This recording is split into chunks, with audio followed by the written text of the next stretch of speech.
కథలు మనకు చెప్తూ పోతూ ఉన్న సందర్భం వస్తుంది. నిన్న కొత్తగా దాన్ని అమరావతి అభయమని, అసలు ఎందుకు మీరు భయపడుతున్నారు? ఎందుకు మీరు భయపడుతున్నారు? నెక్స్ట్ జగన్మోహన్ రెడ్డి వస్తాడు అనే కదా మీ భయం అంతా కూడా. నేను కాదు చెప్పింది, మీరే చెప్తున్నారు. రోజు పవన్ కళ్యాణ్ చెప్తున్నాడు, మనమంతా కలిసే ఉందాము, మనమంతా ఎక్కడికి పోకూడదు, మనం విడిపోతే వాళ్ళు గెలుస్తారు, మనం పోకూడదు.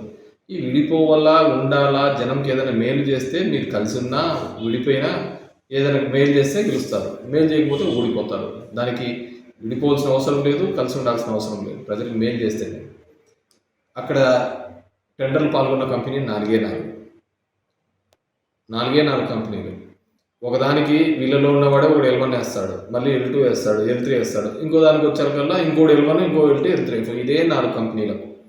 మీరు చూడండి ఏ విధంగా దోపిడీ జరుగుతుందో, ఏ విధంగా అన్యాయం జరుగుతుందో ఆ ప్రాంతంలో ఉన్న టెండర్లలో. గవర్నమెంట్ ఇచ్చినది ఎవడైనా కానీ కేంద్ర ప్రభుత్వం డబ్బులు ఇస్తే టెంపరరీ సచివాలయాలు కడతారు ఎక్కడైనా.